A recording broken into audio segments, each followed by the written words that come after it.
Hello दोस्तों, कैसे हैं? उम्मीद है कि आप सब अच्छे होंगे और एक बार फिर से आप सबका स्वागत है रिसर्च एप्टीट्यूड के पीवाईक्यू की सीरीज में, जिसमें हम 10 क्वेश्चन हर एक वीडियो में कर रहे हैं। 2004 से लेकर के अब तक के जितने भी क्वेश्चंस आए हैं 2025 तक या आने वाले ईयर्स में रिसर्च एप्टीट्यूड के जो भी क्वेश्चंस होंगे वो सारे के सारे हम इस प्लेलिस्ट में डिस्कस करेंगे। इसके अलावा हम कम्युनिकेशन, टीचिंग एप्टीट्यूड और जो हमारी मैथमेटिकल रीजनिंग की यूनिट है उसके भी प्रीवियस ईयर क्वेश्चन पेपर्स हम कर रहे हैं। तो आने वाले टाइम में आप उनको देख सकेंगे और अभी भी कुछ वीडियोस हमने बना दी हैं, तो आप प्लेलिस्ट जाकर चेक कर लें।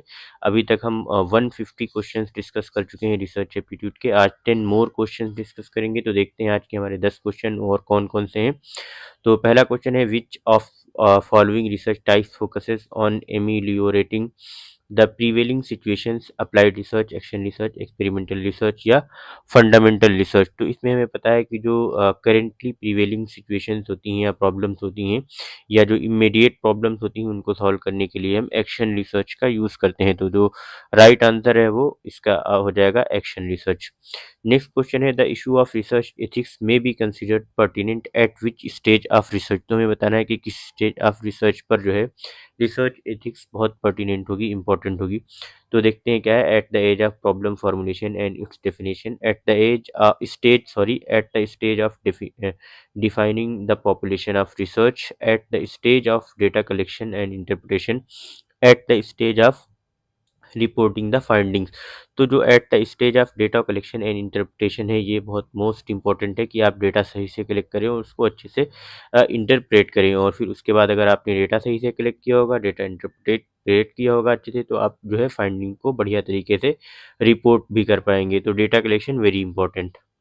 नेक्स्ट क्वेश्चन है, which of the following provides more latitude to the researcher for creative expression. तो हमें ये बताना है कि कौन सी ऐसी चीज़ है जो ज़्यादा लैटिट्यूड प्रोवाइड कराती है रिसर्चर को बढ़िया जो है क्रिएटिव एक्सप्रेशन के लिए। तो देखते हैं क्या ऑप्शन है हमारे पास, thesis writing, writing of a research article, presentation of a conference paper, preparing a research synopsis. तो इसका जो राइट आंसर है वो presentation of a conference paper, क्योंकि हम जानते हैं कि इसमें जो presentation of research conference paper है it provide the maximum latitude for creative expression. क्यों क्यों इसका रीज़न क्या है? बिकॉज जो रिसर्चर होता है वो इंटरप्रेट कर सकता है चीज़ों को, अच्छे से एम्फेसाइज कर सकता है और अपने आइडियाज़ को बहुत फ्रीली एक्सप्लेन कर सकता है। वो एग्जांपल्स यूज़ कर सकता है, विजुअल्स हों या फिर स्पॉन्टेनियस एक्सप्लेनेशंस दे सकता है जब भी वो कॉन्फ्रेंस में अपनी रिसर्च प्रेजेंट कर रहा हो।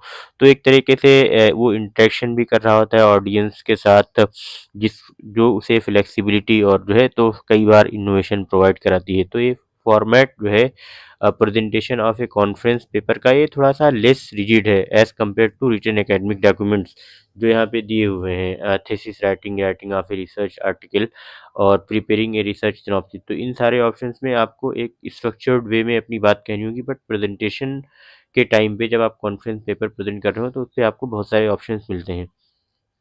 The problem of research ethics is concern with which aspect of research activities. तो प्रॉब्लम ऑफ रिसर्च एथिक्स जो है वो किस रिसर्च से जो है वो है concern, following the prescribed format of A thesis, no; data analysis through qualitative or quantitative technique, no; defining population of research,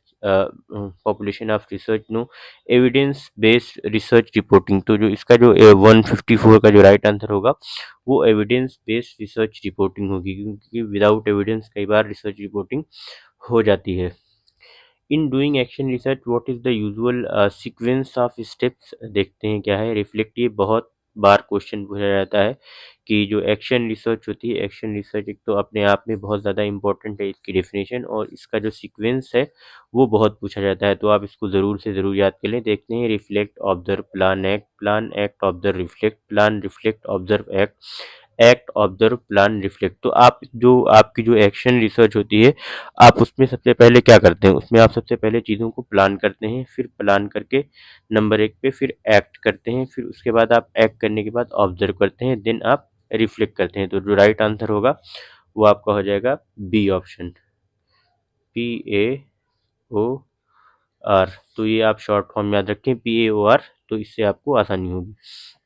next question है which of the following sequence of research steps is nearer to scientific method.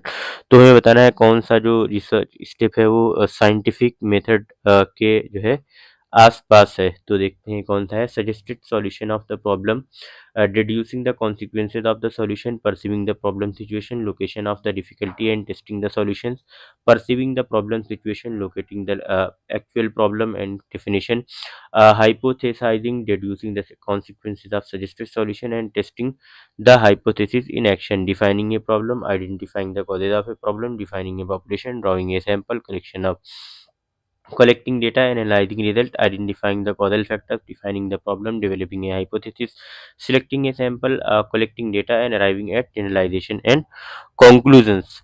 तो इसका जो right answer है guys वो है option B.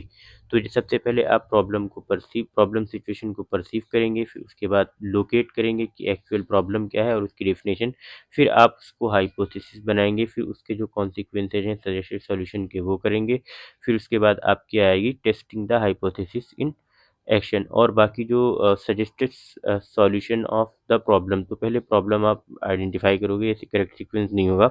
और defining a problem, identifying A the causes of a problem, defining A population, तो इसमें भी ये सारे ये इनकरेक्ट ऑप्शंस हैं। तो इस तरीके से जो आपका जो करेक्ट आंसर हो जाएगा वो ऑप्शन बी होगा। तो गाइस देखते हैं। और बाकी जैसे कि आपने बताया ना, जो दूसरे ऑप्शन हैं वो साइंटिफिक मेथड के आसपास नहीं है, जो ऑप्शन बी है वो सबसे ज़्यादा डिफाइन करता है साइंटिफिक मेथड को। तो देखते हैं नेक्स्ट क्वेश्चन हमारा कौन सा है। तो अगला जो सवाल है हमारा, it is in the list given below identify those statements which correctly describe the meaning and characteristics of research. तो हमें बताना है कि कैरेक्टरिस्टिक्स और मीनिंग ऑफ रिसर्च कौन से ऑप्शंस बहुत अच्छे से डिफाइन करते हैं इन क्वेश्चन में। तो देखते हैं हमारा नेक्स्ट कौन सा है। A research is a method of improving our common sense. Deductive and inductive methods get integrated in a research process. Research is creative and charisma. Research is the use of scientific method to provide answers to meaningful questions. Method of consulting and using experience is called research. The answers provided by research can be empirically verified. तो इसका देखते हैं right answer क्या होगा। तो जो जो हमारा क्वेश्चन 157 है उसका जो राइट आंसर बनेगा दोस्त वो है 2, 4 एंड 6। बिकॉज जो research is a method of improving our common sense, ये कब से हो गया। रिसर्च हमारा कॉमन सेंस कई बार बिगाड़ भी देती है और कई बार अच्छा भी कर देती है। तो ये ज़रूरी नहीं है रिसर्च हमारे कॉमन सेंस को इम्प्रूव करे, ये ऐड ऑन करती है न्यू नॉलेज में। इसका कॉमन सेंस से कोई लेना देना है नहीं। Deductive and inductive method gate integrated in research process, तो ये तो ठीक है आपका। और जो रिसर्च तीसरा ऑप्शन है रिसर्च इज क्रिएटिविटी एंड करिश्मा, ऐसा कुछ नहीं है। रिसर्च क्रिएटिविटी या करिश्मा नहीं है, आप इसको सीख सकते हैं। Research is the use of scientific method to provide answers to meaningful questions, तो ये ठीक है। तो आपका इस तरीके से ऑप्शन 2 करेक्ट है, ऑप्शन 4 करेक्ट है। और देखते हैं method of consulting and using experience is called research, ये भी नहीं है भाई। एक्सपीरियंस कब से रिसर्च हो गई। और ये जो ऑप्शन 6 है ये करेक्ट है। तो इस तरीके से option A will be the right answer. Next question है, a researcher attempt to evaluate the effect of method of feeding on anxiety prone children, which method research would be appropriate for this? experimental method, ex post facto survey method या case study method. तो हमें पता है कि जो ex post facto studies हैं वो इसके लिए मोस्ट अप्रोप्रिएट होती हैं।